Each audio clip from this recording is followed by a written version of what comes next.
My friends, let us come together in the spirit of quiet receptivity.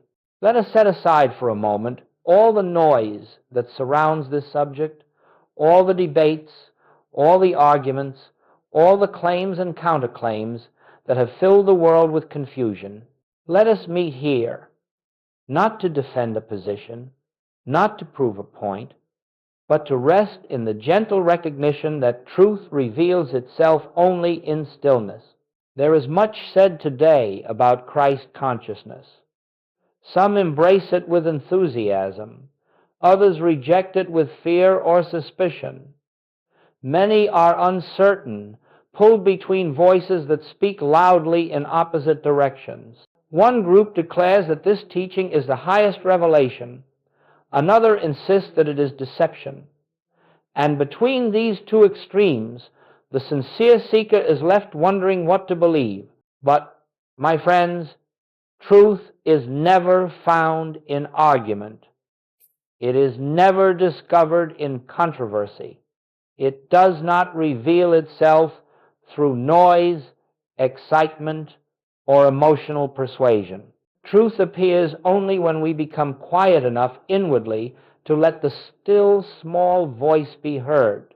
The question, is Christ consciousness a deception, arises only when we have mistaken the Christ for something external to ourselves, or when we have imagined that the Christ is a personal attainment, a human achievement, or an elevated identity of the ego.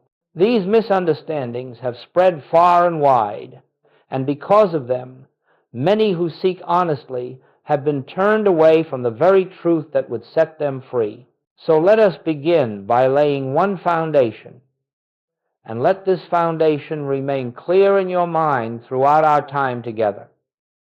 Christ consciousness is not a theory. It is not a philosophy. It is not a belief system, nor is it a psychological process. Christ consciousness is not something invented by human minds, nor is it a modern innovation. It is the eternal truth of your being, the truth that Jesus revealed, the truth that every mystic has discovered when they turned within and found the presence living itself at the center of their own being. We are not here to concern ourselves with what the world says about Christ consciousness. The world speaks from fear, from misunderstanding, from personal opinions. We are here to concern ourselves with what the Spirit reveals. And the Spirit speaks only one language, the language of inner recognition. You see, all confusion arises when we attempt to understand spiritual reality from the level of the human mind. The human mind wants definitions. It wants clear categories. It wants to say, this is right and that is wrong. This belongs to my group and that belongs to another. This agrees with my doctrine and that must therefore be dangerous. But the Spirit does not speak in such terms. The Spirit reveals itself in the silence of I. For 2,000 years, the world has spoken about Christ as if Christ were a person, a man separate from us, an individual far removed from our own nature. And because of that, the world has struggled and suffered, searching for God outside, seeking salvation through external forms, never realizing that the very essence of the Christ is the presence that announces itself silently as I am. It is only when we forget that the Christ is the inner light of every soul that we fall into fear and suspicion. It is only when we imagine that Christ is something we can own, defend, or monopolize that we become hostile toward anything that appears to challenge that image. But truth is not threatened by anything. Truth has no fear, for truth is the presence of God, infinite, eternal, and indivisible. So today, let us set aside the fears that have been taught to us. Let us set aside the belief that Christ consciousness is something strange or foreign. Let us forget, for the moment, the voices that have told us it is dangerous or deceptive or contradictory to the teachings of Jesus. Instead, let us come together in a spirit of openness, humility, and quiet expectation. Let us be willing to hear what the Christ within reveals when all personal opinions are set aside. Christ consciousness, as we shall discover, is not a replacement for Jesus. It is the very life that lived as Jesus. It is the presence that spoke through him. It is the light that he embodied so perfectly that humanity could behold it. And that same light is the truth of your identity. You do not attain Christ consciousness. You awaken to it. You do not create it. You recognize it. You do not make yourself worthy of it. You discover that it has always been the essence of your being. This is where we begin, not in fear, not in argument, not in human interpretation, but in the quiet realization that the Christ is not something external to be judged, but something internal to be revealed. Let us walk gently, my friends, for the subject before us is holy. And as we move deeper into this exploration, the controversies will fade away, and the truth will stand on its own, simple, clear, and self-revealing. My friends, before we can determine whether Christ's consciousness is misunderstood or misrepresented, we must first become clear about what the term actually means. And we must become clear in the only way that spiritual clarity ever comes, not through definition alone, not through intellectual analysis, but through recognition. For spiritual truth does not enter through the mind, it reveals itself through the soul. So let us sit quietly for a moment. Let the mind grow still. Let the questions fall away. Let the personal opinions soften. And in that silence, let us listen for the inner meaning of this word Christ, which for so long has been spoken about, argued about, defended, misunderstood, and yet so rarely recognized. When I use the word Christ, I am not speaking of a man. I am not speaking of Jesus' human identity. I am not speaking of a personality who lived 2,000 years ago. When I speak of the Christ, I am speaking of the divine presence that animated Jesus, the Spirit that performed his works, the light that spoke through him and said, I and the Father are one. That light did not begin with Jesus, and it did not end with Jesus. It is the eternal self of every individual waiting to be recognized. Christ is not a person. Christ is the spiritual identity of every soul. Christ is the presence of God appearing as individual being. Christ is the universal selfhood of all who have ever lived and all who ever will. Jesus revealed the Christ. He embodied it. He expressed it without obstruction. But he did not possess it as something unique to himself. He demonstrated it so that you and I might also awaken to that same presence within our own being. This, my friends, is the radical clarity that dissolves confusion. The Christ is not something outside of you. The Christ is the truth of you. Now, let us consider the second word, consciousness. What do we mean by that? Consciousness is not thought, nor is it emotion. It is not belief. It is not imagination. Consciousness is awareness. It is the dimension of your being that knows, that recognizes, that perceives, that is aware of itself as existence. Consciousness is the I that you experience before you attach any qualities to it. When you say, I am, you are speaking from consciousness. When you say, I exist, you are speaking from consciousness. When you are silently aware, without words, without concepts, without images, that is consciousness. Therefore, Christ's consciousness is the awareness of your true identity as the Christ, the recognition that the presence of God is the very essence of your being. Christ's consciousness is not a new identity you attain. It is the original identity you awaken to. It is not a higher version of the personal self. It is the absence of the personal self. It is not the elevation of the human mind, it is the quieting of the human mind so that the divine mind may shine through. This awareness is not reached through strain or effort.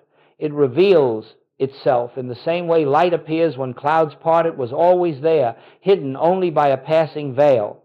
The human sense of self says, I am a person, I am separate, I am vulnerable, I am lacking. Christ consciousness reveals, I am the life of God, individualized. I am whole. I am supplied. I am protected, not by force, but by the nature of being itself. The human mind says, I must become spiritual. Christ consciousness whispers, you already are spiritual. You must only realize it. The ego declares, I can achieve. The Christ declares, I can of mine own self do nothing. The Father within me doeth the works. This is the difference between the world's misinterpretation of Christ's consciousness and the truth that Jesus revealed and that I have sought to teach. The world imagines that Christ's consciousness means personal greatness or special abilities. But in truth, it is the end of personal sense, the end of self-will, the end of the belief in separation. Christ consciousness is not the glorification of the human being. It is the disappearance of the human being into the realization of divine presence. When you recognize the Christ within, you do not become more of a person, you become less of a person and more of the presence that has always lived as the reality of your being. This inner recognition quiets fear, dissolves judgment, releases resistance, and allows healing to occur naturally because you are no longer resisting the activity of God as your life. So let us be clear, absolutely clear. Christ consciousness is not a trend, not a doctrine, not a belief, not an invention of any era. It is the eternal nature of your being, revealed by Jesus, taught by the mystics, and discovered by all who have turned within and found the same presence, looking back at them as their own I. And now, with this foundation, we can move deeper. We can begin to examine why so many misunderstand this truth, why some fear it, why some condemn it, and why the world has stumbled over a revelation meant to set humanity free. My friends, when spiritual truth becomes spoken of in the marketplace of human thought, when it is carried from one mind to another without the inner realization that gives it life, it is easily distorted. And because of this, the world has developed many misunderstandings around the idea of Christ consciousness. These misunderstandings are not malicious. They arise simply because the human mind attempts to grasp what can only be known by the Spirit. Let us gently, lovingly, and quietly explore these misunderstandings, not to condemn those who hold them, but to see through them so that the truth may stand unveiled. The first misunderstanding is this, that Christ consciousness is the claim that the human self is divine. Many fear this. They say, how dangerous it is to tell people they are God. What deception lies in telling humanity that it needs no Savior, no Redeemer, no grace. And indeed, if someone were to say, my human personality is divine, my ego is God, that would be deception. It would be delusion, for the ego has no spiritual substance, no permanence, no reality. But, my friends, Christ consciousness never glorifies the ego. It reveals its nothingness. It does not say that the person is divine. It says the person is an appearance through which the divine may shine when the personal sense dissolves. If you have ever truly touched the inner presence, even for a moment, you know that it does not inflate the self, it silences it. It does not exalt the personality, it removes it from the center entirely. It does not make you feel powerful, it makes you feel transparent, as though the presence of God were the only life living itself through you. The second misunderstanding is this, that Christ consciousness replaces Jesus or diminishes his role. Some fear that this teaching takes away from the uniqueness of Jesus, that it denies his divinity or rejects his mission. But nothing could be farther from truth. Christ consciousness does not reduce Jesus. It reveals the true magnitude of what Jesus embodied. It honors him not merely as a man to be worshipped, but as the perfect vehicle of the Christ, the light that is the life of every soul. When Jesus said, "The works that I do, ye shall do also," he was not diminishing himself, he was elevating us. He was showing us that the same presence that operated as his being is the presence that constitutes our being. To recognize Christ within yourself does not dishonor Jesus, it fulfills his teaching. The third misunderstanding is this, that Christ consciousness is a quest for power, manifestation, or spiritual superiority. This misunderstanding arises because the human mind looks for advantage, for accomplishment, for something it can attain. And so some have taught Christ consciousness as though it were a method to gain spiritual strength, attract material good, or achieve mystical abilities. But this is not Christ consciousness. This is the ego seeking spiritual clothing. The true Christ reveals its own nature. I can of mine own self do nothing. This is the heartbeat of Christ consciousness. It is not the assertion of personal power, it is the surrender of personal will. It is the recognition that God, the infinite invisible, is the only presence acting through us as life, as mind, as supply, as love. The fourth misunderstanding is this, that Christ consciousness is part of an occult or New Age movement. This belief arises because, in the absence of true understanding, people group ideas together based on words rather than on essence. They hear phrases that sound unfamiliar, or they encounter individuals who use the term loosely, without reverence, without realization, and so they assume that Christ consciousness is simply another modern trend. But, my friends, Christ consciousness is ancient. It is older than Christianity, older than religion, older than any sacred text. It is the eternal truth of being existing before Abraham, before Moses, before the prophets, before the world was formed. It is the I, the divine awareness, that is the very foundation of your existence. The problem is never the term. The problem is always the level of consciousness from which it is spoken. When spoken from the human mind, Christ consciousness becomes a concept misunderstood and misused. When spoken from the Spirit, it becomes the revelation of the one presence, the one power, the one life, expressing as all, and so the confusion arises not because Christ consciousness is deceptive, but because human interpretation is always limited. The mind tries to grasp what can only be lived, and when the mind grasps, it distorts. When the Spirit reveals, it illumines. Let us therefore be very gentle with those who fear this teaching. Let us be patient with those who condemn it. They are not opposing truth. They are protecting the image of truth they have inherited. They fear the loss of the familiar. They fear anything that appears to challenge their understanding of God and salvation. And fear, my friends, is only the result of not yet having felt the presence within. For when Christ is recognized as the inner light of your own being, all fear dissolves, all resistance falls away, and you discover that what once seemed threatening is, in fact, the very truth that leads you into freedom. Let us move forward now, deeper into the heart of this matter, and see what the Christ truly is when all misconceptions are set aside. My friends, now that we have seen the misunderstandings that cloud this subject, let us turn our attention to the true nature of the Christ. For unless this is clearly understood, everything else will remain confused. Everything else will remain tangled in the beliefs of the world.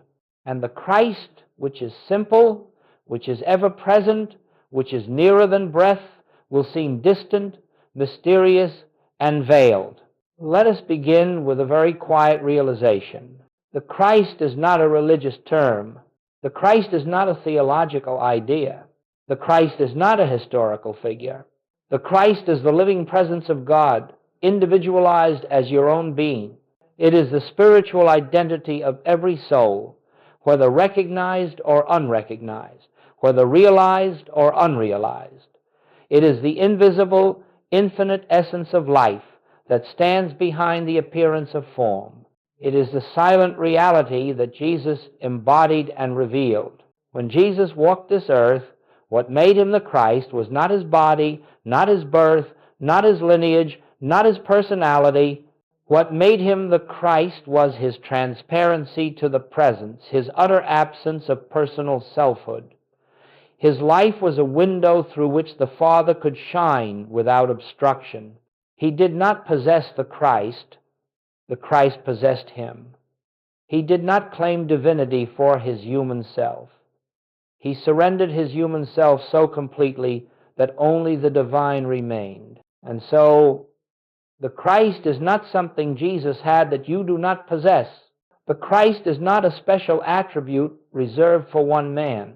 The Christ is not the exclusive property of any religion or any doctrine. The Christ is the universal presence of God expressed as individual being. Now, let us be very clear. This does not mean the human personality is divine.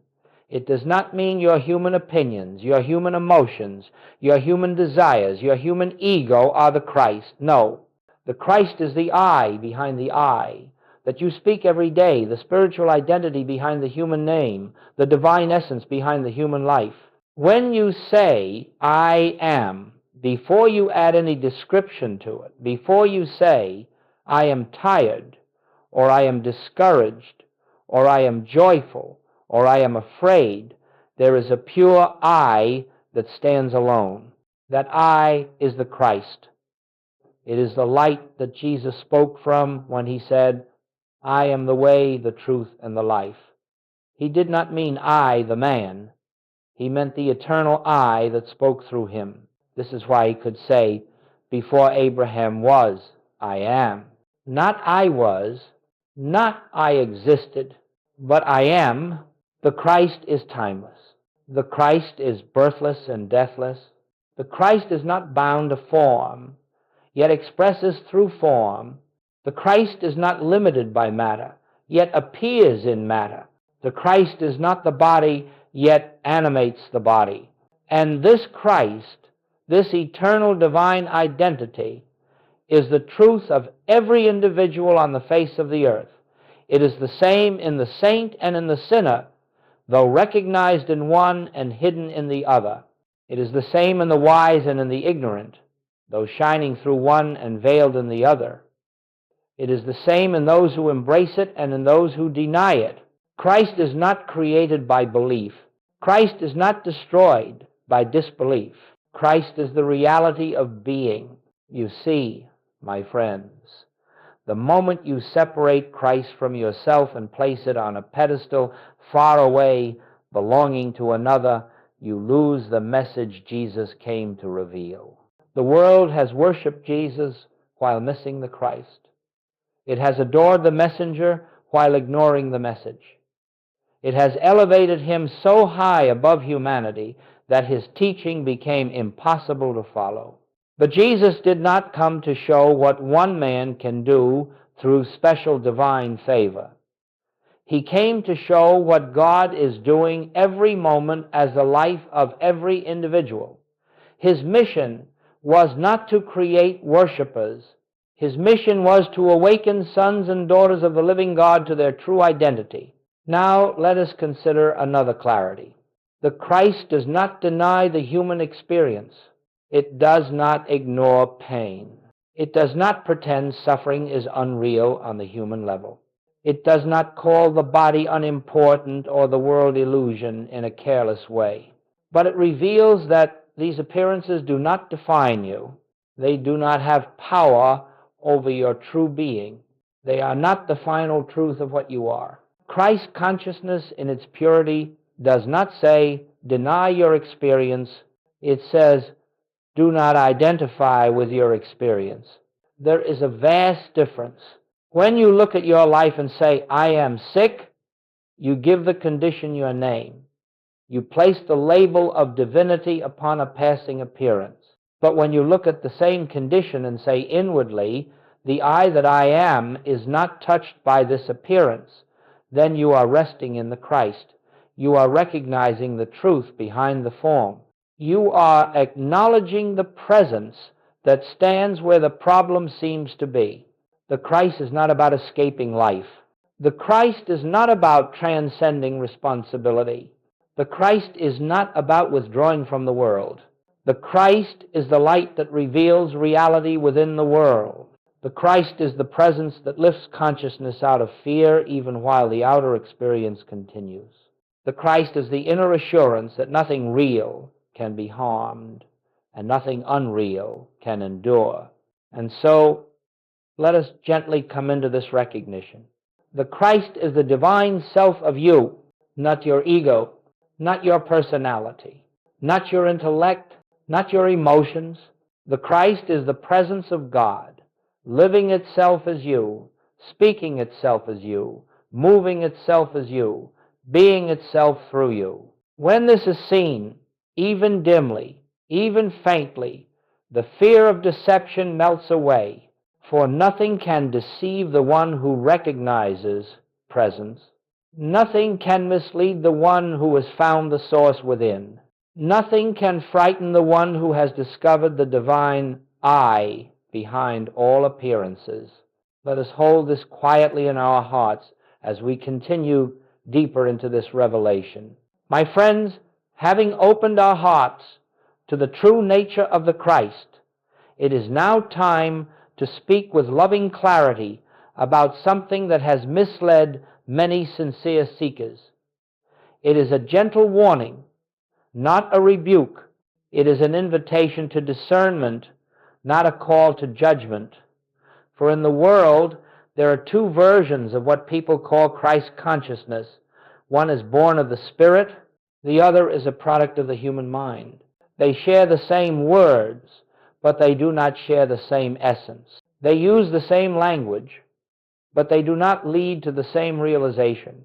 Let us explore this with patience and humility, so that the inner truth may stand revealed without confusion or fear. The first version, the ego's interpretation of Christ consciousness. There is a form of teaching abroad today which uses the term Christ consciousness, but does not carry the Christ within it. It speaks of awakening, but what awakens is not the spirit, it is the ego in spiritual clothing. It speaks of power, but the power it seeks is personal. It speaks of manifestation, but the things it desires to manifest are the objects of human want. It speaks of divinity, but it assigns divinity to the personal sense of self. This version says, you can become godlike. You can command the universe. You can shape reality as you choose. You can elevate your human self to divine status. My friends, the Christ has nothing to do with such claims. These are the longings of the human mind seeking spiritual authority. They are attempts to turn the infinite into a servant of personal desire. They are efforts to use God rather than surrender to God.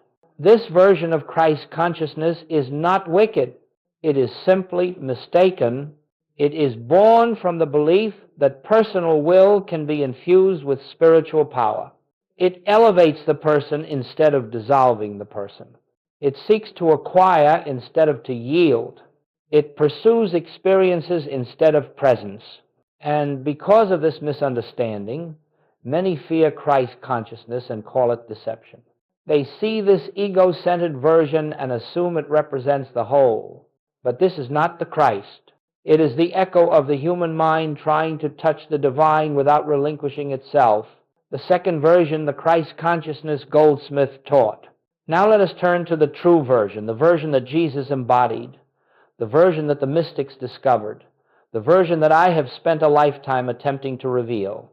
This Christ consciousness does not elevate the human self. it reveals its unreality. It does not make the ego powerful. It dissolves the ego entirely. It does not give you spiritual authority. It reveals that only God is authority. It does not teach you to manifest. It teaches you to rest in the fullness that already is. This Christ consciousness whispers, "Of mine own self I can do nothing. The Father within me doeth the works. I and the Father are one. The kingdom of God is within you." Here, no personal self remains to claim anything. Here, no human agenda survives. Here, no earthly desire can persist in the light of the presence. And because there is no personal self seeking its own fulfillment, there is peace, profound, unshakable peace. There is a sense of harmony with all life. There is a natural flow of supply that requires no manipulation. There is healing, not as a miracle performed by a person, but as the natural consequence of resting in the presence that is already whole. This is the Christ consciousness that Jesus lived. This is the Christ consciousness that reveals itself in pure silence. This is the Christ consciousness that removes all fear of deception, for it removes the very self that could be deceived. The difference between the two versions. And so, let us state the distinction simply and clearly. The ego's version says, "I become greater." The Christ version says, "The personal I disappears, and the divine I am shines forth." The ego's version seeks power. The Christ version relinquishes power, for God alone is power. The ego's version wants to attract things. The Christ version recognizes, "The Father knoweth what things ye have need of." The ego's version tries to create reality. The Christ version beholds reality already present. The ego's version looks outward. The Christ version looks inward to the still sanctuary of being. One inflates the human self, the other reveals the divine self. One speaks loudly, the other speaks in the whisper of inner silence. One creates confusion, the other creates peace. One leads away from God, the other reveals that God has never been absent. Why this clarification matters, my friends, it is essential to distinguish these two versions gently and clearly, because many reject the true teaching after encountering the false one. They see the ego's imitation, and they recoil from the entire subject. They turn away from the very truth that could liberate them. But when the heart hears the authentic message, the message of surrender, of silence, of inner recognition, all fear dissolves. For the true Christ consciousness is nothing more and nothing less than the presence of God revealing itself as your own being. There is no danger in this. There is no deception in this. There is only peace. There is only light. There is only the gentle unveiling of what you already are in reality. Let us now continue deeper into this sacred truth, so that the confusion of the world may fall away and the clarity of spirit may speak within us. My friends, if we desire clarity about the true nature of Christ consciousness, there is no higher authority than the words of the Master himself. For Jesus did not come merely to be admired.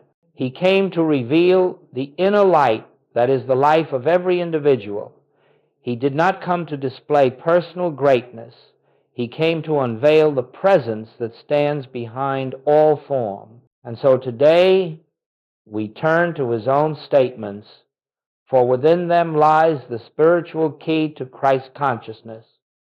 Not a theory, not a philosophy, a living revelation.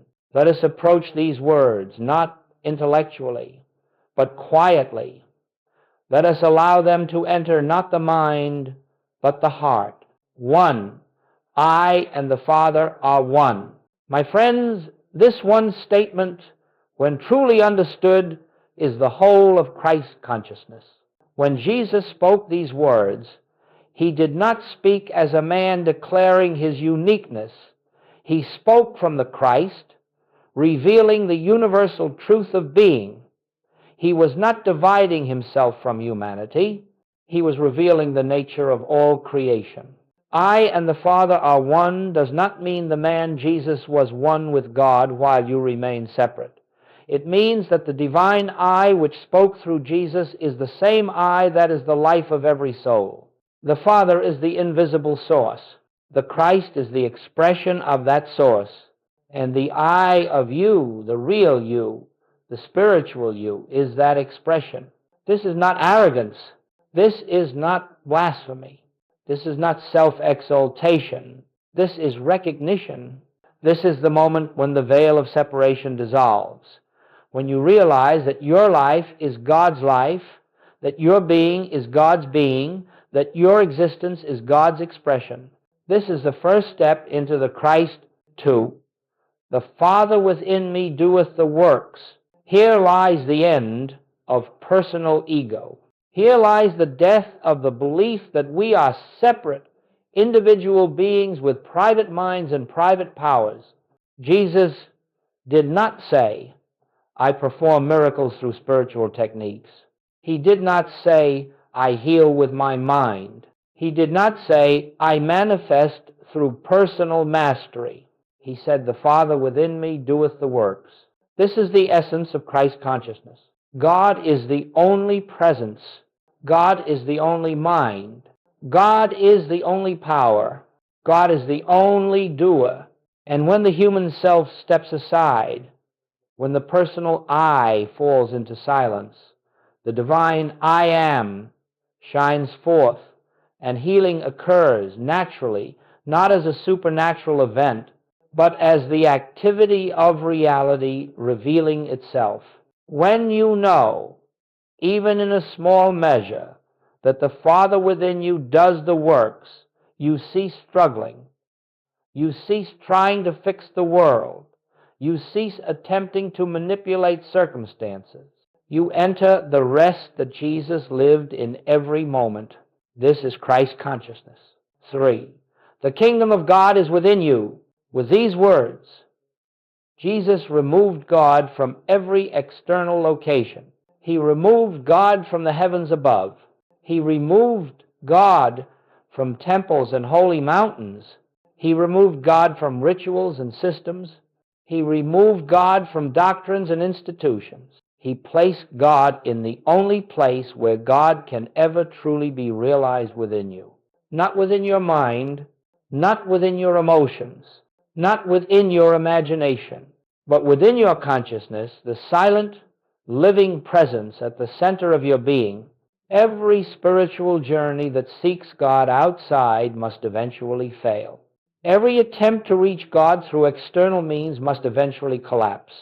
Every religious practice that overlooks the inner kingdom remains incomplete. Christ consciousness begins when you turn inward, not to find something new, but to discover what has been there eternally. 4. The works that I do, you shall do also, and greater works than these shall you do. My friends, this is not poetry. It is not metaphor. It is not exaggeration. It is spiritual fact. Jesus did not come to declare his superiority. He came to reveal your identity. He came to show what God can do when a human sense of self no longer obstructs the fullness of the presence. When he says, you shall do the works, he is saying, the same Christ that lived as me lives as you.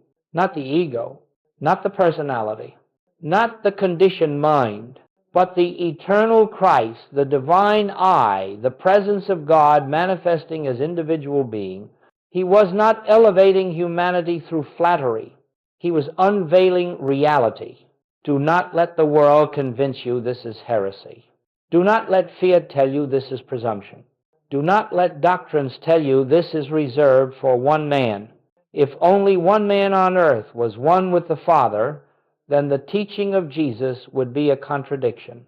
But if the Christ is the light, which lighteth every man that cometh into the world, then the teaching is fulfilled. This is why Christ consciousness is not deception, it is destiny. 5. Lo, I am with you always, What is this I? It is not the man who lived in Galilee. It is not the historical personality. It is not a figure that comes and goes in time. This I is the eternal presence, the divine identity, the Christ within, the light that is the life of every soul. When Jesus says, I am with you, he means the divine presence is your own being. It cannot leave you. It cannot abandon you. It cannot be lost. When you discover this, fear dissolves. Loneliness dissolves. Suffering softens. And you awaken to the truth that you have never been separate from God for one instant. This is the heart of Christ consciousness, bringing his words together.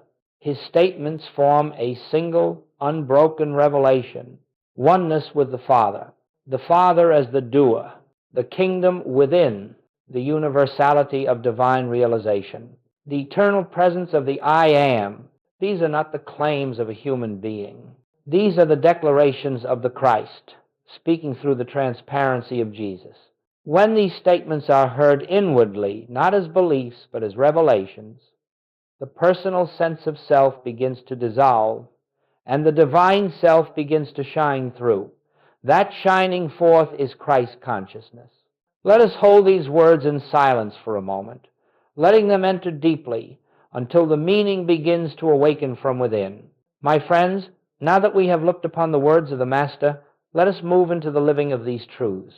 For Christ consciousness cannot be reached through intellect, through emotion, through repetition, or through effort. It is not attained as one attains a skill. It is not acquired as one acquires knowledge. It is not summoned as one summons a power. Christ consciousness is recognized. It is revealed. It is awakened from within. It is allowed, not achieved. It is permitted, not produced. And so our task is not to climb toward God, but to remove the veils that hide the presence already here. Let us walk gently through the essential practices that reveal this inner light. Not techniques, but openings. Not methods, but recognitions. 1. The still moment. Be still and know. Every realization begins with stillness. Not physical stillness alone, though that helps. Not forced quietness, though silence is its friend, but the inner stillness in which the personal self loosens its grip. Goldsmith taught what Jesus lived. You cannot know God while the mind is busy trying to know God. You cannot receive the Christ while asking the Christ to come. You cannot hear the still, small voice while shouting your desires into the silence. So we enter a sacred moment not to think, not to ask, not to repeat, not to imagine, but simply to rest in the presence that is already here. In that moment, we gently let go. Let go of trying to reach God. Let go of trying to understand truth. Let go of trying to fix life. Let go of trying to become spiritual. And in the quiet that remains, the Christ begins to reveal itself. 2. The practice of recognition. I am is here. Recognition is not affirmation. Recognition is not positive thinking. Recognition is not mental repetition. Recognition is simply awareness of what already is. Goldsmith would enter meditation not to change conditions, but to recognize the presence that stands behind conditions.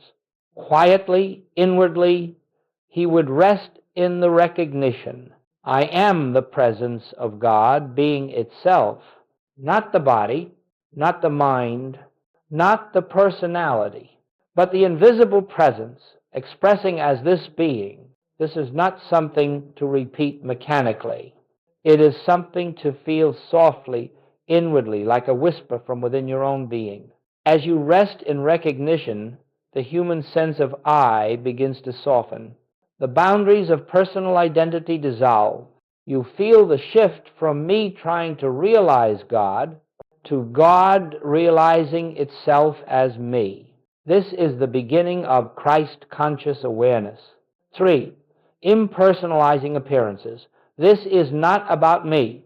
One of the profound keys Goldsmith taught is this: no discord has anything to do with your true identity. It is the impersonal activity of universal belief appearing in your experience.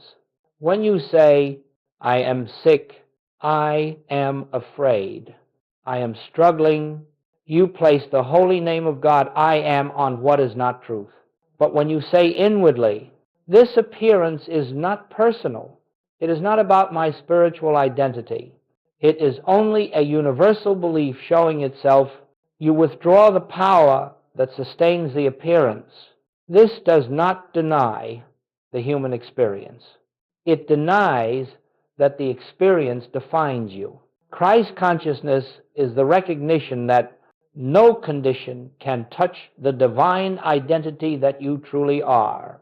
When you stop taking appearances personally, you stop giving them power. And when you stop giving them power, they dissolve, not always instantly, but inevitably. 4. The inner listening, speak, Lord, for thy servant heareth. Christ consciousness is not discovered through speaking to God. It is discovered through listening. There is a presence within you that knows. There is a wisdom within you that guides. There is a love within you that heals. There is a peace within you that restores. But this inner teacher speaks in silence. Goldsmith would say, do not pray for anything. Become still and listen. Listen not with the ears, but with the heart. Listen for the wordless assurance that rises not from your thoughts, but from the very ground of your being. Sometimes the silence itself is the answer. Sometimes the peace itself is the guidance. Sometimes the stillness itself is the healing. Christ consciousness is a listening state, a yielding state, a surrendered state. 5. Resting without agenda. Thy will be done. One of the greatest obstacles to Christ recognition is the desire to use spiritual awareness for personal outcomes. When you enter meditation hoping to fix the body, you remain identified with the body. When you seek supply, you remain identified with lack. When you seek peace, you remain identified with fear. But when you enter meditation with no agenda, not to get, not to solve, not to change, you step into the atmosphere of the Christ. Christ consciousness has no purpose other than the revelation of God. When God is revealed, everything else unfolds naturally. You cannot serve two masters. You cannot seek spiritual truth while secretly seeking personal benefit. Rest in the presence and let the presence take care of what belongs to it. This is the way of the Christ. 6. Recognizing the Christ in others, inasmuch as ye have done it unto the least of these. Goldsmith taught that the Christ in you cannot be realized fully until you begin recognizing the Christ in every individual. This does not mean approving their actions. It does not mean ignoring their faults. It does not mean excusing their behavior.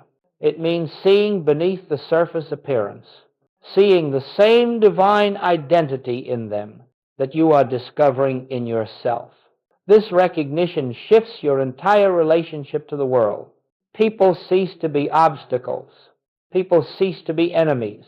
People cease to be sources of threat. They become mirrors through which you learn to see the same Christ light shining everywhere. This recognition is not sentimental. It is not emotional. It is a spiritual act that dissolves the sense of separation, and when separation dissolves, Christ consciousness emerges. 7. Returning again and again, a daily unfoldment. Christ consciousness is not attained in a single moment. It is the fruit of daily recognition, daily surrender, daily listening, daily resting.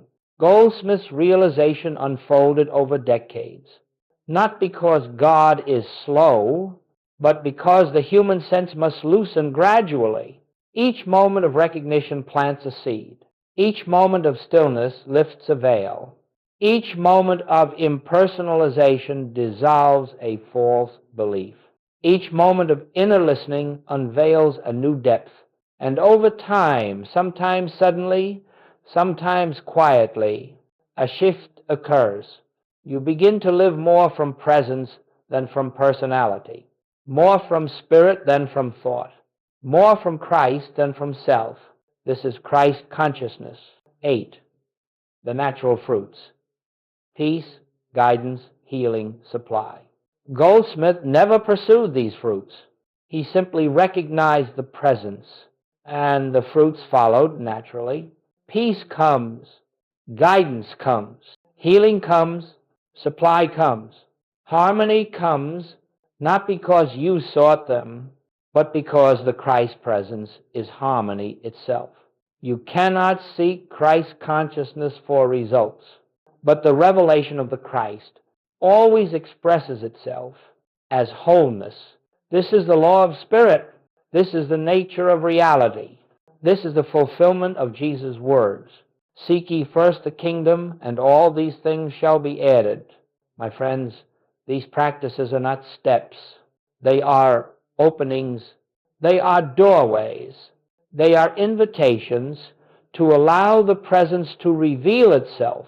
Christ consciousness is not gained. It is unhidden. You do not transform yourself into something divine. You remove what hides the divinity already present. Let us move now into the heart of this transformation, into what happens when this inner recognition becomes lived, embodied, expressed. My friends, let us now enter the sacred territory that few dare to describe, not because it is forbidden, but because it cannot be understood until it is lived. And yet, it is helpful, comforting, and clarifying to hear what unfolds when the Christ begins to take form in your consciousness. For this is not a sudden event. This is not a thunderbolt from the sky. This is not a blinding illumination that leaves the personality transformed in an instant.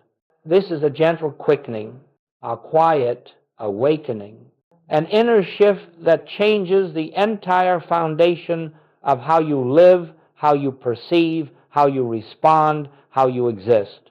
Let us walk through this slowly, reverently. 1. The dissolving of fear. The first evidence that Christ consciousness is dawning within you is not spiritual power. It is not mystical ability. It is not the attraction of good fortune. It is the dissolving of fear, not through willpower, not through courage, not through affirmations or positivity, but through recognition. When the presence within you becomes real, not as belief, not as hope, not as imagination, but as inner certainty, you discover that nothing external has power over your life. Nothing external can touch the reality of your being. Fear dissolves not because life becomes easier, but because you cease to live from the part of you that can be frightened. The personal self fears. The Christ self does not. When you live from the Christ within, fear simply loses its foundation. It has nothing to cling to. It cannot take root. It cannot grow. You become anchored not in emotion, but in presence. 2. A quiet inner authority emerges when Christ consciousness begins to operate. A new form of inner knowing arises, not arrogance, not confidence, not boldness, but spiritual assurance. You begin to feel, I need not be shaken by appearances. I need not rush to fix. I need not defend. I need not resist. I need only rest. This inner authority is not the authority of the human will. It is the authority of the presence that says quietly, I am here. This is the same presence that stood calm before the winds at Galilee. The same presence that walked through crowds unharmed. The same presence that said, peace, be still. When Christ is realized, this authority becomes your atmosphere. Not because you claim it, but because it reveals itself. 3. Problems lose their power over you. My friends, this is perhaps the most transformative shift. Problems may still appear, but the sense that they are your problems dissolves. You begin to see every challenge not as a personal burden, but as an opportunity to rest in truth. A financial problem appears, but the anxiety is absent, for you know that supply is the infinite fullness of God, and that supply cannot be withheld. A health concern arises, but the panic is gone, for you know the body is not the source of life, and life cannot be threatened. Our relationship conflicts surface, but the defensiveness is missing, for you know the Christ in you meets the Christ in the other, and harmony unfolds through recognition. Problems do not magically vanish. Your relationship to them transforms, and because of that transformation, the problems begin to shift, dissolve, reorganize, or pass away, not through effort, but through consciousness. 4. Daily life slows into presence. One of the signs that Christ consciousness is unfolding is that your whole experience of time changes. You move more slowly, not physically, but inwardly. There is a sense of spaciousness around every activity. You perform ordinary tasks with a quiet awareness of the presence accompanying you. You do not rush. You do not strain. You do not live reactively. You begin to experience what Jesus meant when he said, "My peace I give unto you." This peace is not the absence of activity. It is the presence within activity. You may be busy outwardly, but inwardly you are resting, listening, abiding. Your life becomes a continuous meditation, not something you do, something you are. 5. Healing occurs in a new way. Healing no longer comes from trying to fix the body or the mind or the world. Healing comes from the revelation of truth. You begin to witness, not imagine, not affirm, not hope, that every condition of discord is the manifestation of a false belief. And the moment truth is recognized, the belief loses its substance and the appearance dissolves. Healing becomes natural, unforced, effortless, sometimes gradual, sometimes sudden, always peaceful. Christ consciousness does not heal as a power. Christ consciousness reveals that there is nothing to heal in the first place, only truth to be known. 6. Supply becomes a flow instead of a pursuit. You cease chasing after good. You stop trying to attract prosperity. You stop believing there is something external you must obtain. Instead, you begin to feel the presence of God as the fullness of your life. Supply comes as needed, not through manipulation, but through recognition. Opportunities appear without striving. Resources arrive without desperation. Solutions present themselves without effort. Why? Because the Christ knows no lack, and when you abide in the Christ, you leave the consciousness of lack entirely. 7. Relationships are transformed when Christ consciousness begins to reveal itself. You cease seeing others as personalities. You see beneath the surface. You sense the divine identity in everyone, even those who oppose you. Judgment dissolves. Resentment dissolves. Grievance dissolves. You no longer try to change people. You no longer try to correct them. You no longer need them to be different. You rest in the realization Christ is the truth of them, whether they know it or not. And this recognition itself begins to heal the atmosphere of every relationship you touch. People around you feel safer. They soften. They respond differently, not because you attempt to change them, but because the presence you carry changes the space in which they stand. 8.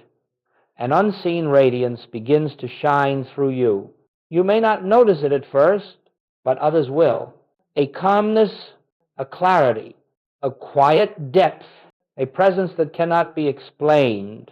You do not preach. You do not persuade. You do not try to convert.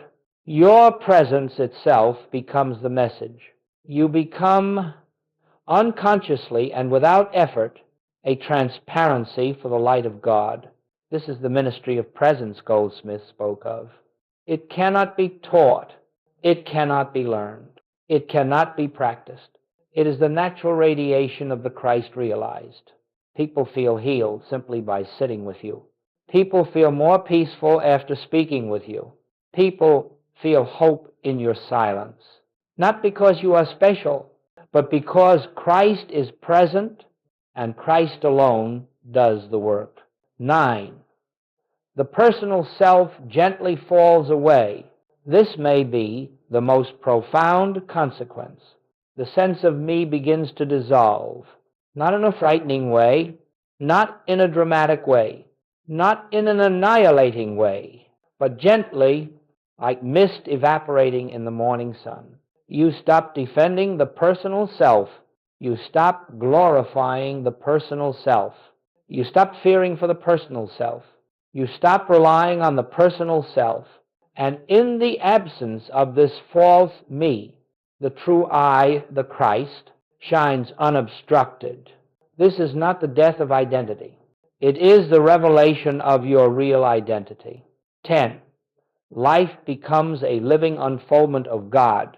Eventually, Christ consciousness brings you into a state where you live entirely from the realization that God is the life of me. God is the mind of me. God is the love of me. God is the being of me. God is the infinite, invisible, expressing as me. You cease planning life. Life unfolds. You cease controlling life.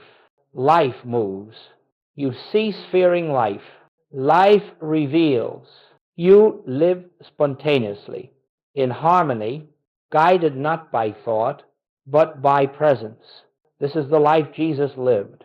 This is the life the mystics discovered. This is the life Goldsmith revealed. And this quietly, simply, gently, is the life that becomes yours when the Christ is realized within you.